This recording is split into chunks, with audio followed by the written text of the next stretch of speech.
Okay, folks, those who know me, Rick McNary, and especially my fishing buddies and close family members, that I have been fighting the current at the St. Clair River at the Sarnia Port Huron Bridge area, where the Great Lakes comes whooshing down through that narrow pass. And there's walleye to be caught there at night like crazy. But you can't get out there very far because you got to lug a 2 pound or a 3 pound sinker out there because the current is so strong. It washes it almost all the way back to the seawall. So I've been fighting that with coming up with every kind of idea I possibly can. And this is my latest and greatest. Now what I got here is two U-shaped wires, stainless steel wires, going through these nubs right here and here, drilled through, and then safety wired in place with stainless steel safety wire. So the hope is that if I get a snag, let's say some punks sometimes throw those shopping carts in the water to fuck us fishermen up. Nobody's looking. That's what I was told anyway by scuba divers. They go through there. It's funny, scuba divers go through there once in a while and they pick up all the lost tackle and sinkers and lures and stuff, and then they get out of the water at the end of the fishing area that I fish at and bring it all out. We buy it all from them. And I swear I bought back a lot of my own stuff.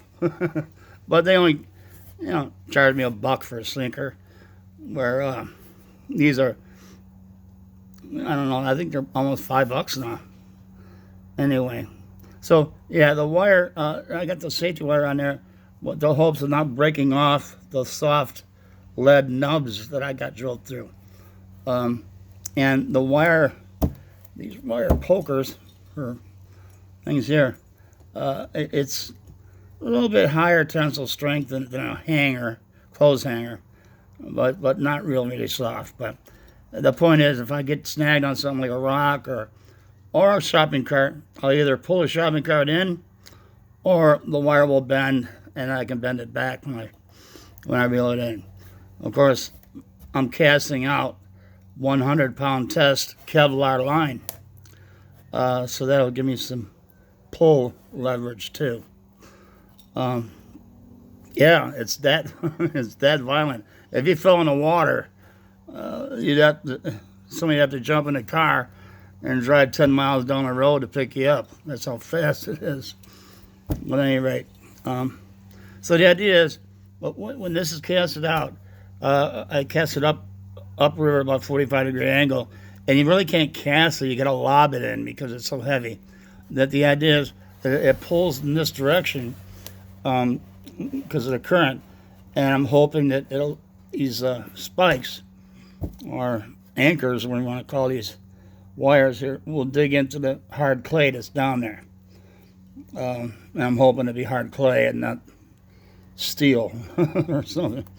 But again, it's reinforced with a safety wire to try and keep the wire from breaking off. It'll bend instead. Overkill, yeah. Need to be? Oh yeah. Could I probably use more? Probably. We'll find out. But I only did it to one. This thing I got hanging here is just this is a slip sinker rig. You thread your line, thread your line through this plastic nylon, and then this slides back and you can change your sinker.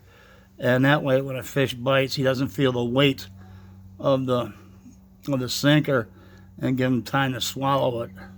And I use these slip sinker gadgets for fishing with a small number 10 treble hook, real small treble hook, inside of a spawn bag, a salmon spawn. I tie my own salmon spawn bags and cast them way, way out into past the surf deep into Lake Michigan, I wade in with chest waders and try to get my line above the waves so it doesn't wash back in.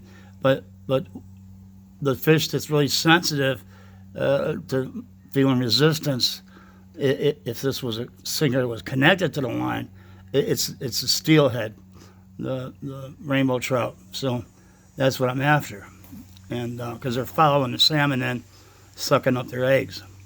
But they feel any kind of resistance, they'll drop it. So this way, they can take some line without feeling my heavy sinker on there. And when I cast, the sinkers I use for that is a pyramid sinker, maybe 1 ounce, 1.5 ounce pyramid sinker. You're just trying to keep it on the bottom. And the pole I use is this is for the surf fishing. Now I'm not talking about this. The pole I use for that kind of fishing with the slip sinker in Lake Michigan is a 12-foot noodle rod with only 6-pound test. And that makes a difference in terms of being able to cast out farther, which gets me over the breaking waves, and it's less visible. I'll tell you, those steelhead, especially brown trout too, are so sensitive. They see something suspicious, they won't bite. So, and then I made these super tall pole holders out of angle aluminum and aluminum tubing, and and they got really. I cut them down into real fine, long points on a bandsaw, and when I punch them into the sand on the beach, they're about 3.5 foot off the beach by the time they're stuck in there, plus the 12-foot noodle rod. So that plus that, and usually keeps us out of the surf and keeps our line out there. We catch all kinds of things out there, that kind of fish, and never any salmon, because when we go, it's usually mid or late October, because they're already on the spawn run and they're not eating anyway. But we catch steelhead, of course, is our target, brown trout and whitefish. We've caught whitefish, and other fish that follow the salmon in to suck up their eggs when they drop them. Once they start their run, they're pooping eggs all the way up the river, and this happens to be around the mouth of the Platte River. It's northwestern Michigan, south of Traverse City. Matter of fact,